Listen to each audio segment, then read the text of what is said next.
I'd like to welcome everyone to the annual dinner of the Louisville Forum. My name is Lisa Ammon, and I serve as president of the Forum. The Louisville Forum is a nonpartisan public issues group founded in 1984. The Forum hosts debates and discussions on contemporary and sometimes controversial public policy issues. The Forum provides an arena for the presentation and analysis of different sides of vital issues. Our topics this year have ranged from everything from Kentucky's Medicaid program to the sociology behind the University of Louisville and University of Kentucky sports rivalry. Our membership is open to the public at large, and guests are welcome at all of our meetings.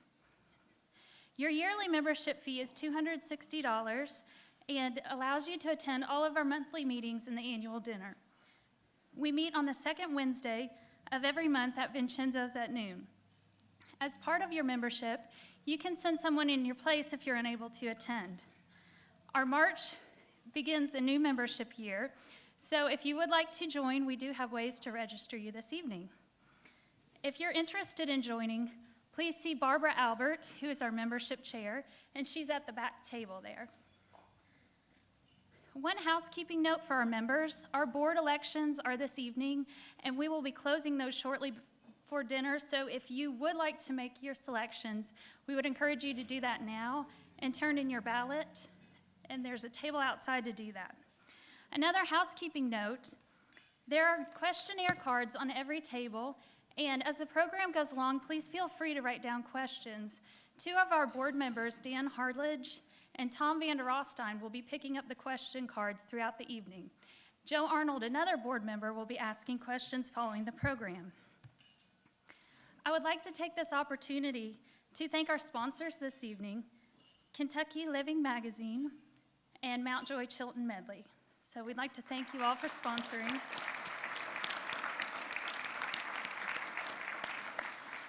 And I would also like to ask our board members to stand at this moment. So if you're a board member, please stand. These guys and girls have worked tirelessly this year.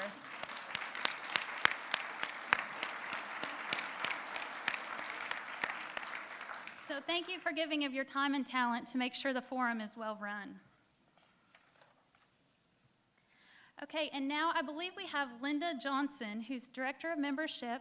She's going to come up and talk about the club. So we'll have Linda come up.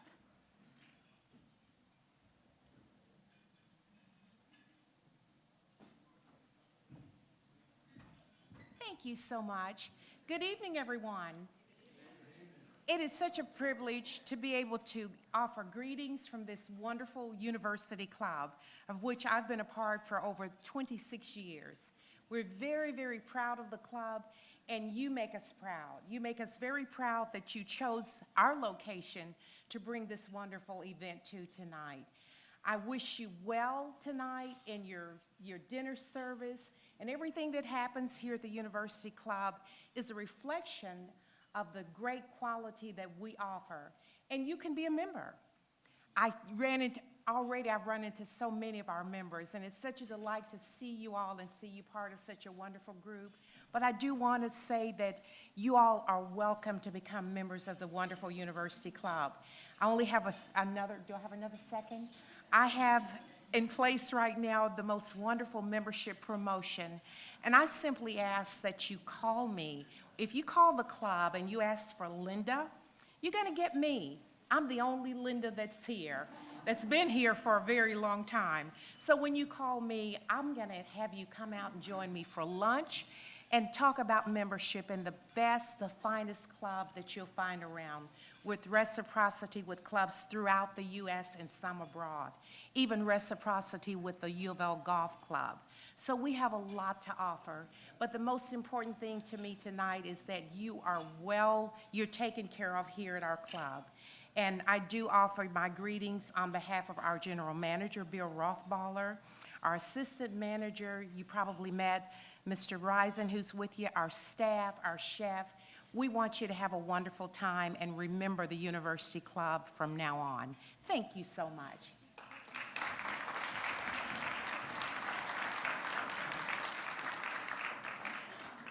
Okay, and now I would like to bring up our board member, Ed Schatt, who is going to talk about our Fleur-de-lis Award recipients.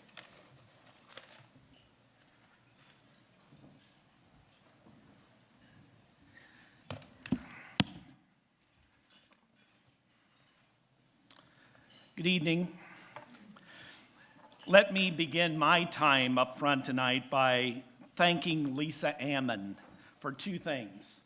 First, for her diligent and faithful leadership of the Louisville Forum this past year. She has done a tremendous job serving as our president. I know from experience that leading our diverse and strong personalities on the board is not always an easy task, but Lisa did it with quiet strength and abundant grace. And second, I want to thank Lisa for the opportunity to present this year's Louisville Forum Fleur-de-lis Award. It has been my privilege to now have presented 3 of these awards, but tonight's carries a very special meaning for me personally. Now, some of you have heard me say before that I don't have a great deal of experience writing and giving laudatory speeches. And at times, the thing with which I have had the most experience sometimes shows through. I've spent more than 40 years delivering eulogies. And I was reminded of that when I first presented a Fleur-de-lis Award in 2011.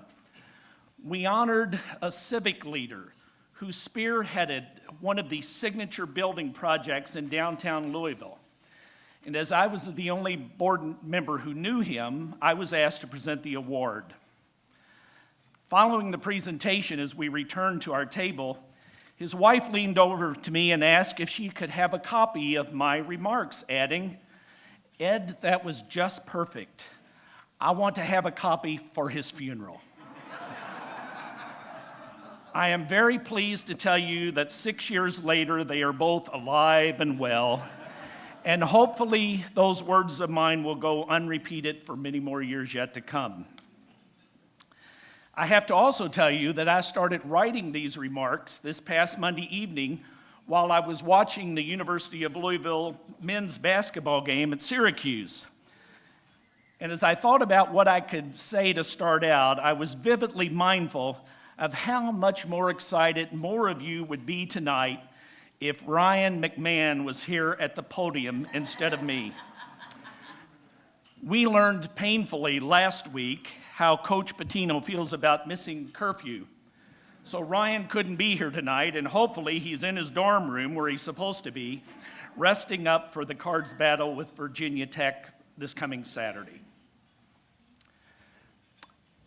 The Board of Directors of the Louisville Forum periodically honors one or more individuals for their exemplary leadership to our community. Names are submitted, and a committee of the board reviews and recommends whether or not an award will be presented at our annual meeting. The mere mention of the names of some of our past recipients will underscore the caliber of people who have been selected. They include Mary and Barry Bingham, Bert Combs, Wilson Wyatt, Ron Mazzoli, David Armstrong, Bob Schulman, Milton Metz, Owsley and Christy Brown, Ed Hamilton, among others.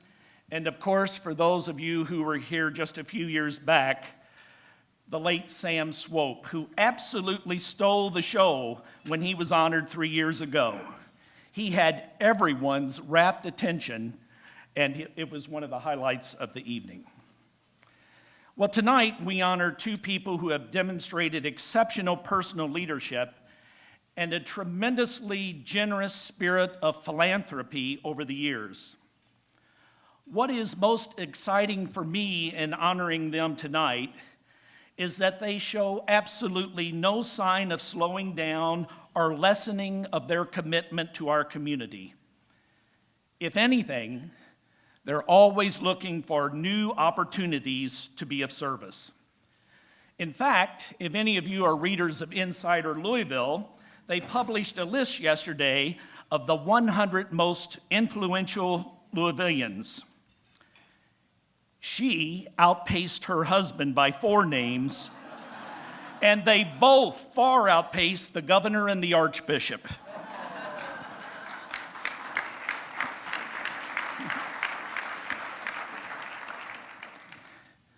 Frank and Paula Harshaw have been married 12 years, but they were each actively involved in the community before they ever met. In 1976, Frank moved to Louisville and established Harshaw Train, a commercial heating and air conditioning business. In those days, there were 13 associates at Harshaw Train. Today, there are more than 300 in Louisville and southern Indiana. From the very beginning of founding his business, Frank emphasized the value of each and every associate as an important, vital member of the team. I can attest that through my work and my friendship with them, I have interacted with numerous Harshaw Train associates, and I have seldom in my entire life heard employees talk about their employer and their workplace in more glowing terms. It's not difficult to understand why the associates voted Harshaw Train as one of the best places to work in Louisville. Just 3 years after establishing his business, Frank established the Harshaw Train Foundation. The Harshaw Family Foundation followed in 2012. Frank personally carries that same commitment he asked of his associates into his work in the community. Frank has served on the board of GLI, the Community Foundation, and he still serves on the boards of the Library Foundation, Eclipse Bank, and a list about this long, far too many to mention. But of all his involvement in this community, Frank is best known for his longtime concern for people who have had to live in less than ideal circumstances. From his own experience in foster care, Frank is known to every organization in this community that provides services to foster care children. He is known as a partner, a committed leader to that organization, and as a generous benefactor. All of this culminated in 2011 when Frank founded True Up, a groundbreaking partnership of foster care agencies with one primary goal: to work in tandem to assist young people successfully transition from agency care to independent living. Many people from True Up are here tonight. Would you mind just raising your hand so we can recognize you?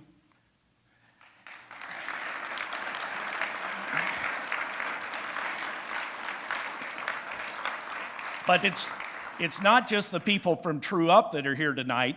If you have a relationship with Frank and Paula through their community involvement, please raise your hand. Is that a testimony to what they've given to this community? Frank was recognized for his outstanding leadership in this field in 2012 by the Kentucky General Assembly.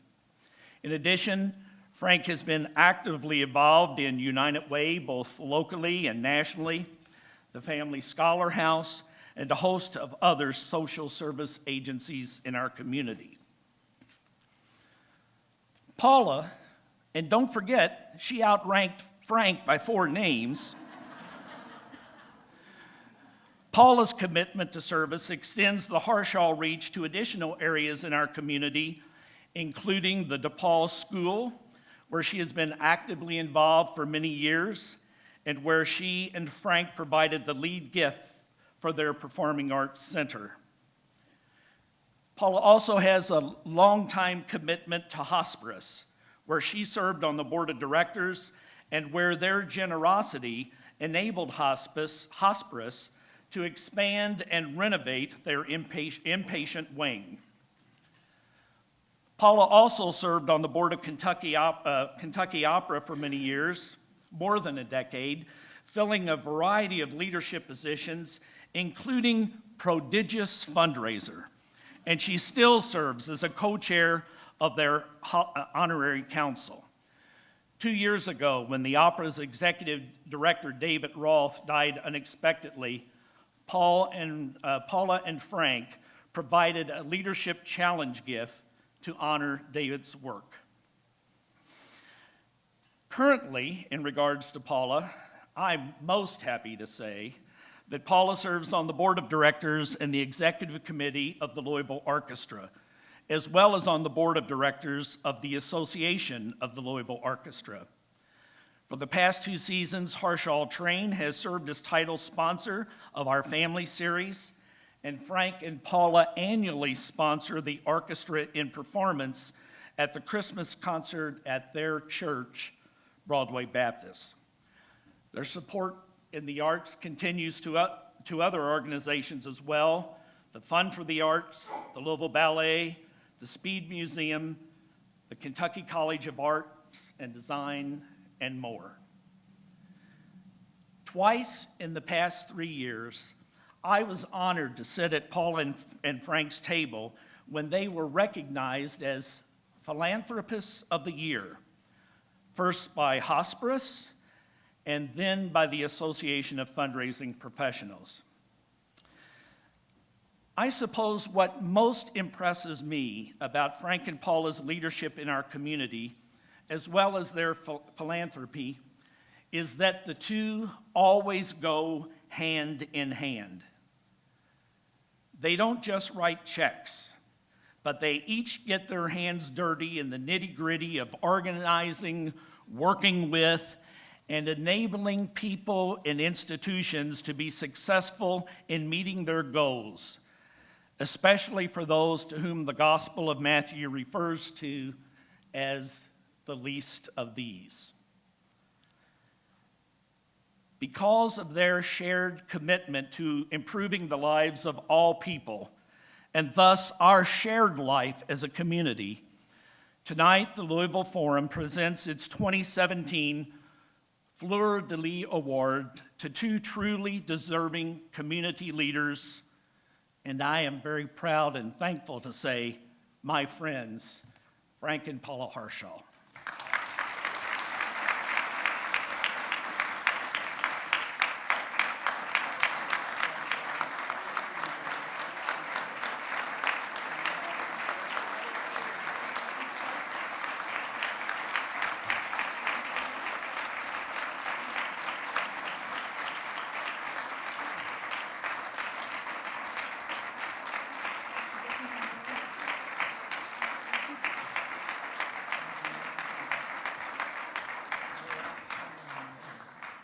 Hi, I'm Barbara Albert, a member of the board of the Louisville Forum and also past president. And I too have awarded one of these, but I have much, much, much more pleasure from awarding this to my friends, Frank and Paula.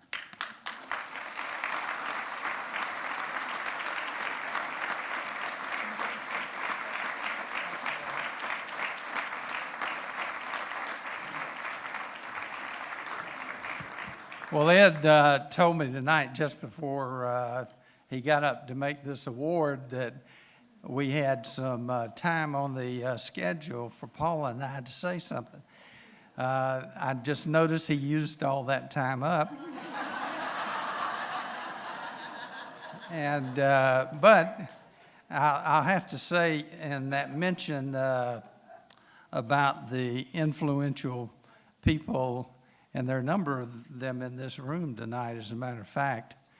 And I guess our speaker was on that list too, right?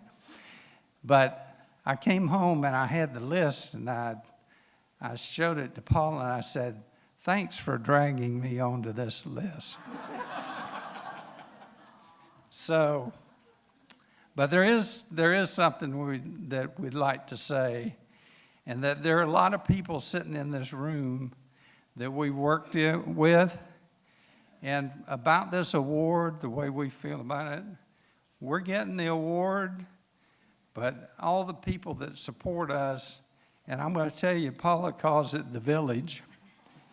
You're the one that did all the work, and we're getting the honor. but you share in this award, and thank you. The Honorable Jerry Abramson most recently served as Deputy Assistant to the President and Director of Intergovernmental Affairs.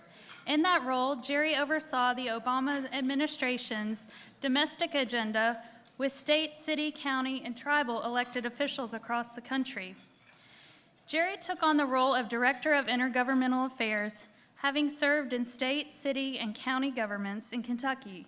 Jerry is the former Lieutenant Governor of Kentucky, having served alongside Governor Steve Beshear from 2011 until 2014. Prior to entering state government, Jerry held the role of longest-serving mayor of Louisville with 21 years of service. He served 3 terms as mayor for the old city of Louisville and 2 terms as the mayor of the consolidated city-county of Louisville Metro, earning the nickname of Mayor for Life.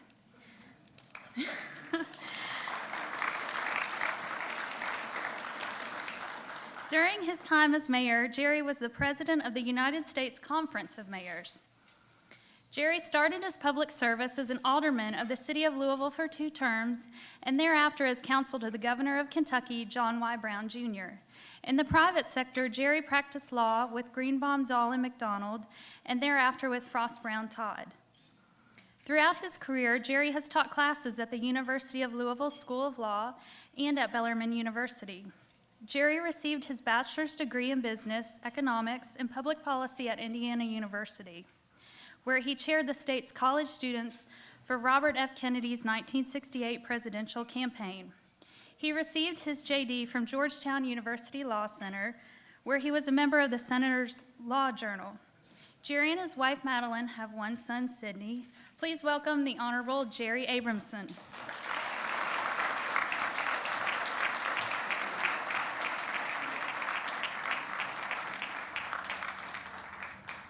Thank you very much, Lisa. You know, I look around this room and I see so many people that I've been so involved with on so many of the issues of the day when they, in fact, were the issues of the day.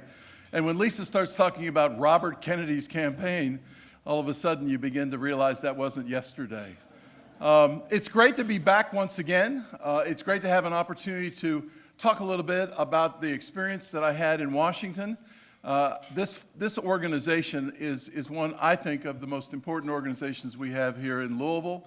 The fact that I've had a chance over the years to speak to you 15, 16, 18 different times on issues from the airport expansion to the library expanding, from the downtown convention center expansion and merger of city-county government and on and on and on, gave me a chance and a forum and an opportunity to interact with questioners about issues that come to your mind regarding those concepts, and also gives us a chance through this world of television and the public television station that I'm very proud of, by the way, that we started way back when. It was just a really good opportunity, and I appreciate coming back with you again. Let me see if I can give you a little bit of how I got to where I ended up being in the West Wing with 43 other people, tell you a little bit about what I did while I was in the West Wing, and then maybe, more importantly, give you a chance to ask some questions as we go through it. You know, I think most of you remember that when I was elected lieutenant governor, and if you go back through the history of the Commonwealth, people run for lieutenant governor for one reason and one reason only, and that is to run for governor. I was sitting in my office finishing my 5th term as mayor when my good friend, Steve Beshear, called. And he and Jane came down, and Madeline and I had dinner with him, and he said, you know, maybe it's time, you got this city thing down pretty good. Maybe you can come up here and help me as we work together for the future of the Commonwealth. And so that's exactly what we did. And he, in his mind, kept saying to me, and I want you in on every budget meeting, I want you in on every decision that was being made. And he kept thinking that, you know, ultimately I'd run for governor. Well, it took me about 2 years, maybe 1.5 years to 2 years, to decide personally that that was not what I wanted to do. And for those of you, as I look around the room and I see others who have been in elections before, if you don't have that burning desire for the office that you seek, forget it.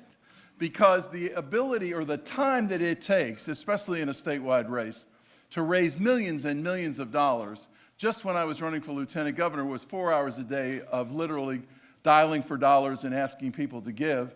and then at least the minimum of one, sometimes two fundraisers at night. And so I got to the point where I simply wasn't interested in running, and I had a public announcement near the end of my second term, because I wanted others who wanted to be governor to realize I wasn't going to be in the race, and if they wanted to, so be it.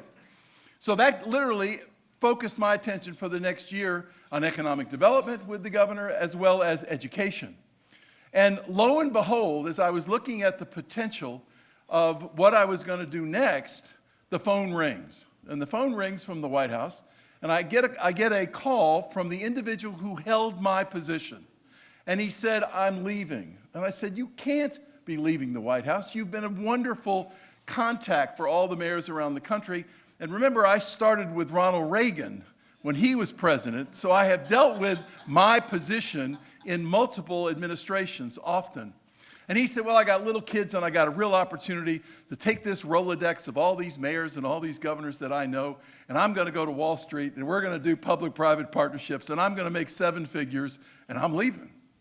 And I said, "Well, I've never thought you'd sell out for a buck, but you got to do what you got to do for your family." Because he was from Charleston, I always thought he'd go back and run for mayor.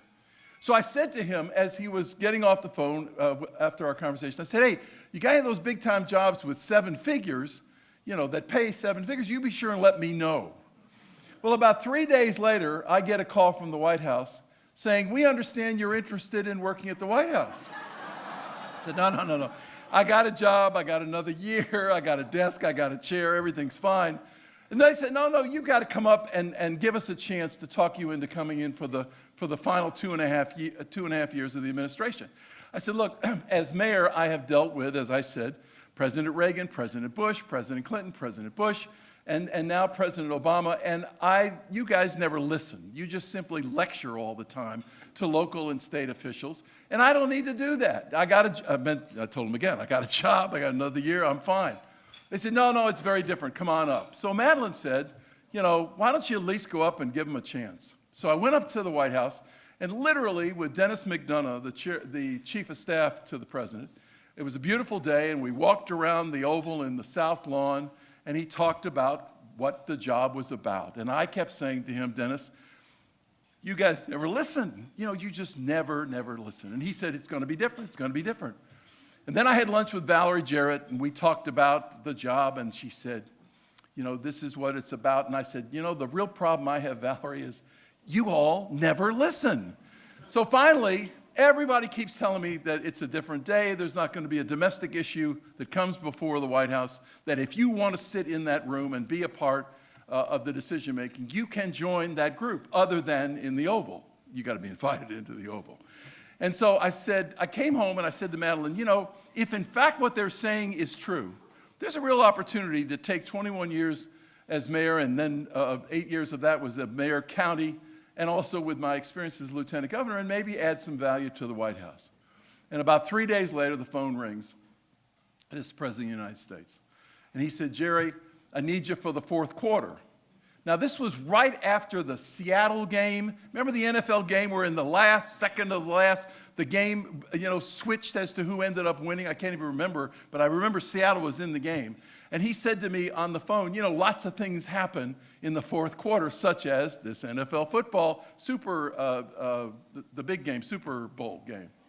Super. And so, what do you say when it's the first thing is that he called from Camp David, and it was, "Can you please hold for the President of the United States?" And holy Toledo. So you say yes, and you pick up the phone. He says, "So what do you say?" You say yes, you salute, and you soldier on, and you make yourself available. 4 days later, I resigned as lieutenant governor. 5 days later, Madeline and I were up in Washington for a full day looking at 9 different apartments, and ultimately made the decision to take an apartment that was within a 15-minute walk from the White House, so I didn't need a car, and create a chance for a one-bedroom, 800-square-foot apartment, give us the chance to pay twice our mortgage for that 1-bedroom bath, which I cleaned every time Madeline came up to visit. So we were there. We were there for a little over almost two years and 3 months. And I was able to come home once a month, and Madeline was able to come up every 4 or 5 weeks as best we could. The winter was a little tougher, the good weather was a little easier, but it was expensive. But it was incredible. You know, when you walk down that Pennsylvania Avenue and you walk into the West Wing, and as I said, the West Wing has about 43 people in it, and you begin to understand real estate matters in Washington. Because across the alley was the Executive Office Building, that very French-looking, huge building. And that's the Eisenhower Executive Office Building. And in that building, there's about 900 to 1,000 people whose calling cards say the White House. There are 43 of us in the West Wing. And Madeline said, well, you know, and she was right. I had gotten drafted. I look around the room, I don't see many old enough to remember those days, but I got drafted in the Vietnam era. Charlie Hebel. Charlie, you were drafted probably. Okay. So I got drafted, and Madeline said, you know, the day you went in the Army, you knew the day you were going to get out. You know, you were in 2 years, and that, as compared to my father, who got drafted in World War II, who got a letter that said, you're in the Army for the duration. You know, mine said, you're in the Army for 2 years. That's what you owe us. Well, that's what this was. I knew when I was going to start, and I knew when I was going to finish. And it gave me an opportunity to feel confident and comfortable on going forward. So you go into the White House, and that Marine snaps to attention in that West Wing in the morning to open the door, and you say to yourself, geez, you know, little kid from Seneca High School, and here I am walking into the West Wing of the White House. But it gave me a chance to be able to learn and listen and give some advice and add some value. No matter how many times I went into the Oval Office, it's still the Oval. And you so much want to gawk and look and see, but you're trying to be cool. You know, it's just, you know, yes, sir, Mr. President, I'm here, and whatever, you know, whatever you need. Flying on Air Force One with the President several times, flying with the Vice President. Vice President is an incredibly energetic gentleman, but he's the kind of guy, when I got, his speechwriter called me one day and said, could you come down tomorrow, spend 20 minutes with the Vice President? He's going to give a speech to a group of mayors out in St. Louis that are meeting, and we'd like you to go over the issues of the day. I said, be more than happy to. Came down, sat in front of the fireplace. There's only two that work in the White House. The Vice President has one in the West Wing, only two that work in the West Wing. And we sat there, and an hour and 40 minutes later, we were still sitting there talking as the Vice President was giving me the stories about everything that he had done and how we were going to do things, et cetera, et cetera. You begin to understand the rhythm of the White House. The Vice President was very verbose, is that the word? He spoke a lot. So literally it created a chance for me to have that kind of opportunity. And the times we went out to Camp David, and when you're literally at Camp David for meetings, and you're walking around on the grounds when you have a break at lunch, and you see the place where Begin stayed and Sadat stayed when President Carter was trying to bring peace to the Middle East. One time I went out there and we had a 2-hour break. I'd taken a magazine with me, and I went over to one of the cottages, and I was sitting on the front porch reading The Economist, and one of the Navy guys, because the Navy runs the Camp David, came by and said, you know, that's where Franklin Roosevelt and Churchill sat for the first time and began talking about the potential of D-Day. And so you're pinching yourself in terms of the incredible excitement. So what was my job? My job was literally to be the assistant to the president for state and local government. Had a long title, but that's what I did. So I had people that worked with mayors, and I had a group of folks who worked with mayors and city council folks.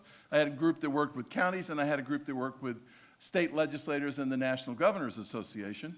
And I had in my portfolio the tribes, the nations inside the United States. We have 565 tribes in the United States. 200 plus of them are up in Alaska. The rest are in continental United States. So I had to learn very quickly. I had 3 people who were Native Americans who spent a lot of time with me going through the analysis of just what it means to be involved with the chairman of the Apache tribe or the chairman of the Sioux. And we worked on a lot of projects. The most recent one, obviously, is the one that you saw up in the Dakotas when we were working on the pipeline. Then I have the governor call me each and every day saying, you've got to get the president to do this. Things are going to explode. And then you have the chairman of the Sioux tribe calling up and saying, we're not doing anything other than peaceful demonstrating. We don't know who these people are that are creating the problems. And you're trying to balance and keep all the balls in the air in an attempt to bring about the ultimate resolution, which we did, and now it goes forward in accordance with the new president's directive. So my job was to focus on the domestic agenda of this president. I didn't sit in any meetings on ISIS. I didn't sit in any meetings on foreign affairs. I sat in meetings time and time again dealing with the domestic agenda. And when I went to the Situation Room, it was to sit in the Situation Room with the president and have the governors of the western states up on the wall, because we were talking about forest fires and we were talking about drought. And we had FEMA folks at a table, and we had Department of Homeland Security, and we had the Department of Agriculture secretary. And so when I'm in the Situation Room, it's not, oh my gosh, we got a crisis. I mean, it was a crisis, but it wasn't one of those, oh my gosh. This was something, each time I went there, was Zika as a perfect example. Another issue that was confronting cities and counties and states along the southern borders of along the United States southern borders.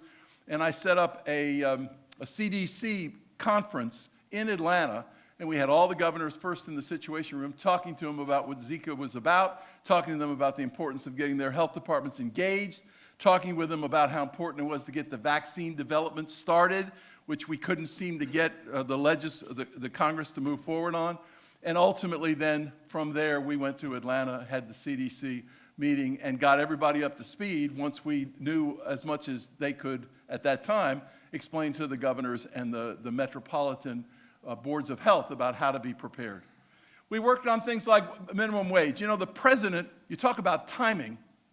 The timing was just incredible, because when I got there, the White House pivoted away from Congress and to the cities and counties and states on the issues of the day. The president would speak at an example would be the State of the Union. He'd talk about the importance of minimum wage being increased as an example. And of course, they'd put a bill together, they'd send it up to the Hill, and nothing would happen. But in fact, we were able to work with cities and counties and states. 30 states raised their minimum wage. In fact, those liberal bastions of states like Arkansas and Kansas put it on the ballot. We worked with the state legislators to get it on the ballot. The people of those states voted, in fact, to raise the wage.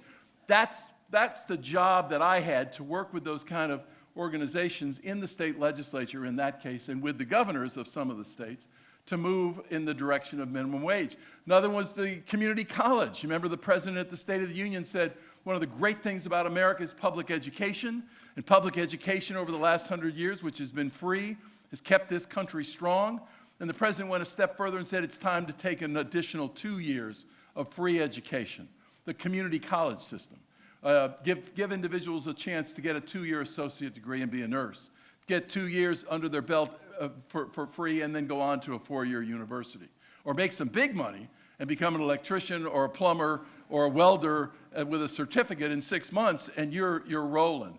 All of that would be free in his proposal. We sent that up, and of course nothing happened. Now, as they were working through the legislation, I got called to a meeting. And, you know, they've got all these 28 and 30-year-old Princeton and Harvard and Brown and Stanford, brilliant young men and young women throughout the White House. So I'm sitting in a room, and I raise my hand as they're talking about the community college legislation. And I said, what about remedial education? Are we paying for that? And so some young adult turns to me, who never heard the term remedial education. You know, they didn't have that at Princeton that week, I guess. And said, for all from Princeton, you know, I tip my hat, great institution. But I said, look, I happen to know when I was lieutenant governor that 44% or 45% of all the people going into our community college system need that remedial education in English or in math, or they don't get into the community college. So the question is, if we're not going to cover the expense, if you're going to cover the expense of a 2-year college, you have got to cover the expense of remedial education. Well, I got it in the bill. And I really felt good about that. The bill went nowhere up on the Hill. So then I began working with governors. I got the governor of Oregon, and she, with her leadership team, we sat down, we worked through a bill. They passed the bill, free community college in Oregon. They asked the kid to put up $50 a class, so they had some skin in the game. We did it in Minnesota, we did it in Delaware, we did it in Tennessee, and other states are moving in that direction. Many cities have even begun to take the responsibility and say, we'll be the last dollar in. If you are at some certain socioeconomic level and you can't afford it, we'll step in and give you that chance. So I worked on that. I worked on the issue of sick leave. 42 million people in this country don't have sick leave where they work. And so if, in fact, you're sick, you got to decide whether you're going to go in and make sure everybody else in the factory and the office gets sick along with you, or whether you can afford to stay home and get well. And we worked with city councils, we worked with legislatures, and we ultimately got 6 states to pass a requirement that if you have over 25 employees, somewhere's over 50 employees, then you had to provide sick leave. And family leave was a big issue. What if your child is sick? What if you're taking care of a parent and they're sick? Who's going to do that? Well, in most Western countries, family leave is a part of the SOP in business. And so we worked with states and cities. Philadelphia passed a family leave bill. 5 states, New York, California, Vermont, New Jersey, Massachusetts, passed family leave. And the way it worked is, for every month that you worked at the job, you were able, or every month, you would accrue an hour, and then another hour, and then another hour, and they put a cap, 5 days. One state put 7 days. And ultimately, you could accrue enough time that, God forbid, a child was sick or a parent was sick, you could stay home, and you would receive your pay for that maximum of, as I said, 5 or 7 days. Those kinds of things went on and on and on, and it gave us a chance to interact and to engage. And it created a chance, literally, when we were talking, the president talked about after time, when he went to be the grief counselor for all the shootings that were occurring, police officers, African Americans, and others that were going through the difficulties around the country. You know, the president felt very strongly about background checks on guns. If you poll it, 80% of the people support background checks. You don't want the bad people to have guns in their hands. Even the majority of the NRA believes that. But we could never get the Capitol Hill crowd to follow.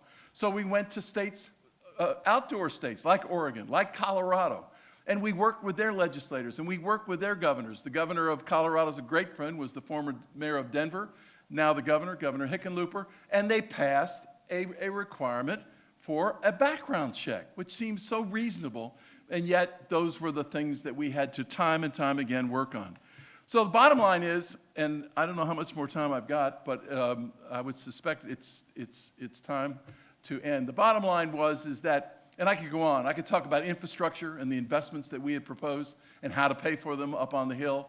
I could talk about the ACA and healthcare and how we worked with communities to increase the number of individuals during the sign-up times that would take the time to sign up those that in fact could take advantage of Obamacare / ACA, and in Kentucky was Connect. I could talk about criminal justice reform that I noticed there's a bill percolating through the Kentucky State Legislature on just that issue. This president has strongly been involved in that and has asked us to get engaged. So the bottom line is that it was fascinating, it was energizing, from 7:15 in the morning till 8 o'clock at night, 6 days a week, and sometimes, depending on the crisis, on Sunday. It was intense. I wish I had the kind of passion that the men and women in the White House had when I was mayor. We would have gotten an even lot more done than we got done. This president can, in a 15-minute meeting, he'd always done his homework, and his penetrating questions literally gave us the opportunity to resolve issues in a 15-minute meeting that, for me, as mayor or lieutenant governor, would have taken an hour to an hour and a half. It just was a fascinating experience. Great support from my wife and family, which I couldn't have done without, because it was tough to be there by yourself night after night after night, weekend after weekend. But hopefully we made a difference, and hopefully the experience that I had with you all and the things that we did over the last 25 years, as I imparted those with two other mayors, 2 other county executives, as we worked on the issues of that type, it ultimately made a difference, and we were able to have a better country as a result. So thanks for the chance to speak with you, and I'd be more than happy to take questions accordingly. We have a stack ready for you, Mr. Mayor, Thank you. Lieutenant Governor, Jerry, whatever we should call you these days. Thank you. And if anyone has any questions that you have not yet submitted, Dan Hartledge is here in the room. Please write those out immediately so we can make sure we get them to Jerry Abramson. What advice would you give to your eventual successor in the White House today, if in fact that position is filled again? Yeah, you know what's really interesting, for whatever reason, the position of Director of Intergovernmental Affairs and Assistant to the President, when you have a Republican in the White House, for whatever reason, that office physically is located in the Executive Office Building. When you have a Democrat in the White House, again, for whatever reason, that office is located in the West Wing. So number one, I would say if you're going to take my position, take it with a Democrat in the White House, because it puts you directly in the West Wing where the players are. Number two, the person physically sitting in my office right now, I am told, is a guy by the name of Bannon. And he's pretty active in things with the White House. I would say that if you have an interest in serving, they're always looking for qualified and people who really want to work. It is an amazing experience, an energizing experience. But boy, I'll tell you, at the end of the day, you sleep well. Without any question, you sleep well. We have two questions, the basic same question. The most challenging aspect of your position in Washington and the biggest single pitfall of your time at the White House. Is there anything that was especially challenging for you? You know, I think for me personally, it was interacting with the Indian tribes, just because I hadn't had the experience. It gave me a chance to read a couple of books that I hadn't read in quite a while on the Indian nations. But when you're sitting, literally sitting with the chairman of the Apache tribe, because they're right next to their reservation is a piece of federal land, and we're about to allow a copper mine to lease land from the federal government that was they were then going to go down and under the reservation to draw the copper out. And the chairman of the Apache Nation came in to talk to me about their concern, and he was very much opposed to it, as I'm sure you understand. And you have to understand, you know, when many people like Kentuckians who have no tribes within our boundaries think of Indians, you think of casinos and you assume everybody's rolling in money. And in fact, of the 556 tribes, you know, there's probably 40 of them, maybe 45, that do in fact have casinos, and as a result have sufficient amounts of money and are able to pay their kids, pay for the expenses of their kids to go to college, etc. But what you find with the rest is the suicide rate of children, the alcohol and drug abuse issues of their parents, the lack of outstanding schools, the difficulty of health care. The reservations is a very, very difficult situation. But I'll tell you one thing that was always interesting. The first time we brought the tribes in annually, maybe 1,500, 2,000 people, and we would bring the largest tribe chairman in for a meeting in the Roosevelt Room with the president. When I first set that up, you know, they're all milling around and nobody knew me and you know. So I sort of raised my hand and I said, you know, I'm a really good friend of Shoni Schimmels, who played basketball for the University of Louisville. And it was like instantaneous notoriety. I mean, I was, because they all knew Shoni and of course her sister Jude, who, by the way, Jude came up for 2 of those gatherings. But they knew that, and I used that to be able to say, I'm okay. You know, I go to all the basketball games. My wife and I have season tickets, and Shoni's our friend. We have one question concerning President Obama and one concerning President Trump. Which one do you want first? Could you give us any insight into what President Obama is like on a personal level?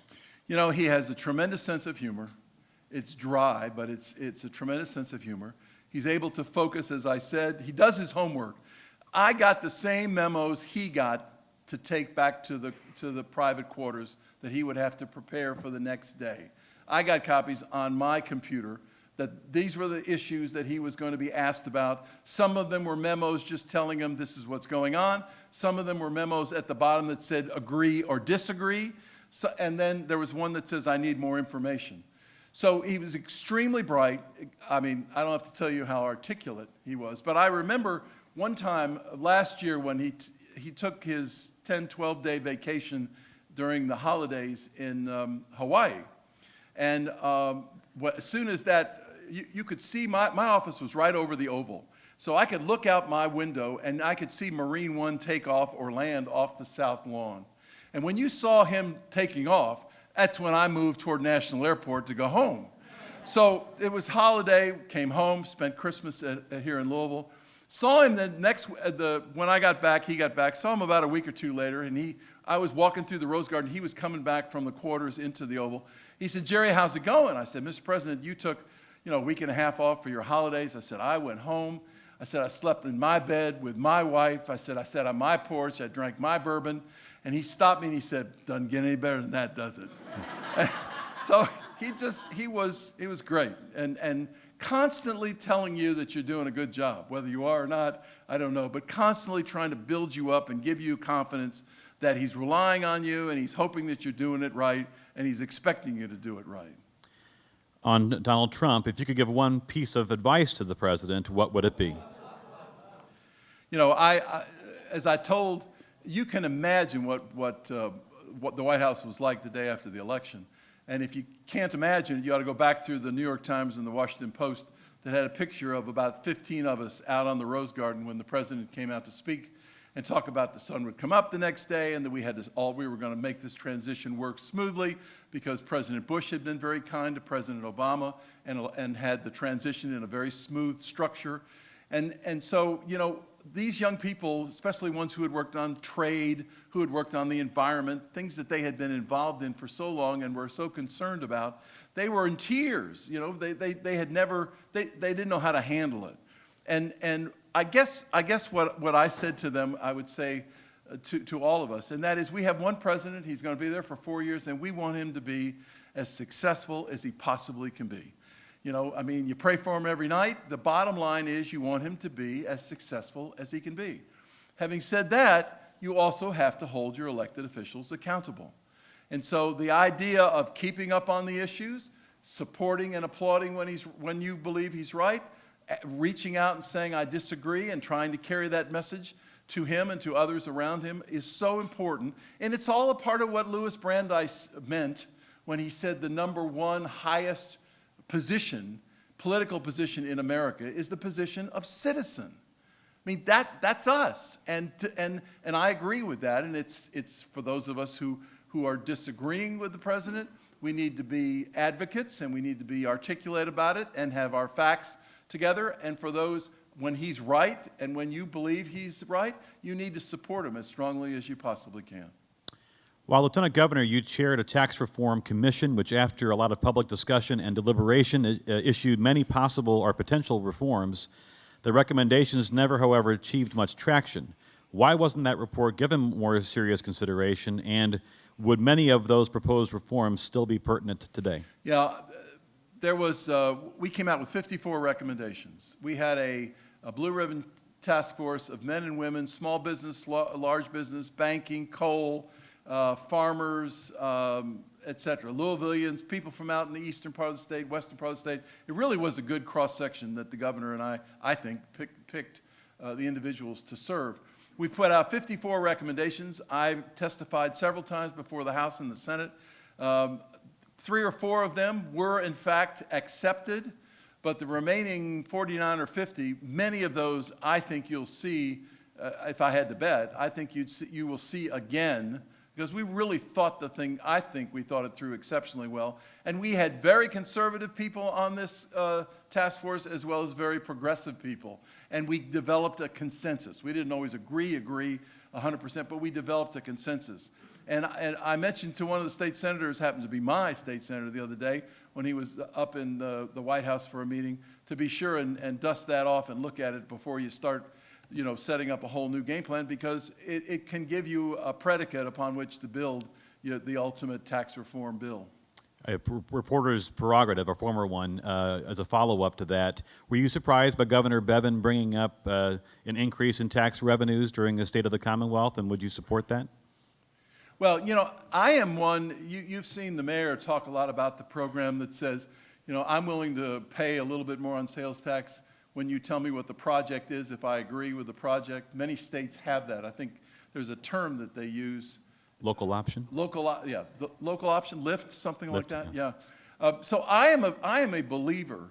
Take infrastructure as an example. I mean, if you said to the American people, we're going to upgrade all our airports, we're going to upgrade all our railroad lines. We're going to upgrade all our roads. We're going to ensure all our bridges are safe. And oh, by the way, the dams are in trouble, as we now see the largest dam in America having difficulties. And they're saying there's like 25 more of those around the country. And for this extra tax, that money will go exclusively to the infrastructure investment.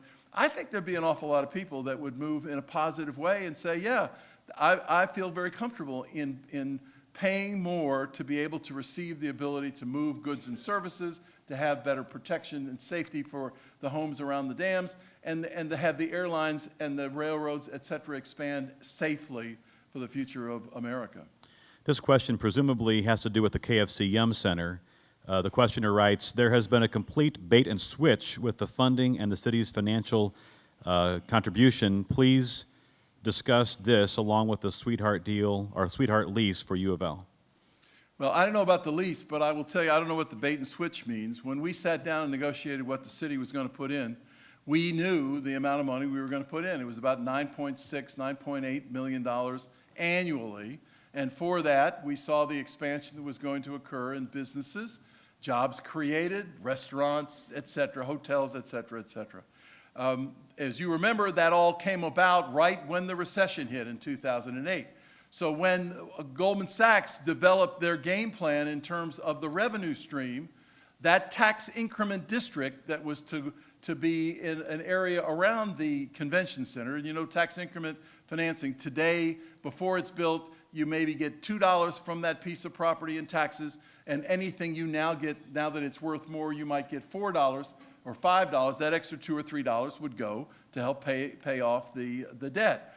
The recession hit. The tax increment financing assumptions did not, in fact, meet the required amount. But our commitment of $9.6 or $9.8 million was always there. The president of the Metro Council at that time was a gentleman by the name of Jim King, who unfortunately we've lost to the community. He passed away. And he came to us and said, you know, if this tax increment financing works really well, maybe we ought to put a minimum that we give on an annual basis, rather than always giving the 9.6 or 9.8 or 10 or whatever it was. And so the Metro Council and myself thought, well, that made a lot of sense, and if in fact there were extra dollars, we'd put in less, which happened a few times at the beginning, but when the recession hit, it created a situation where we were locked in at the high amount, but it wasn't a high amount, it was the amount. We were always going to put in that much unless something occurred outside that would have ultimately shown that we didn't have to, and we had a minimum that we had committed, and that's what the Goldman Sachs folks said we could do, a max, a minimum, and that's what we ended up doing. I happen to think that convention, I remember when I cut that ribbon and Coach Pitino was standing next to me, and he looked at me and he said, Mayor, I never thought you could get it done. Well, the reality is there were a lot of people who didn't think we could get it done. There were a lot of people who didn't think we'd get the baseball park done. There were a lot of people who didn't think we'd get the waterfront done. And there were a lot of people that never thought we could get UPS and put in parallel runways. But we did.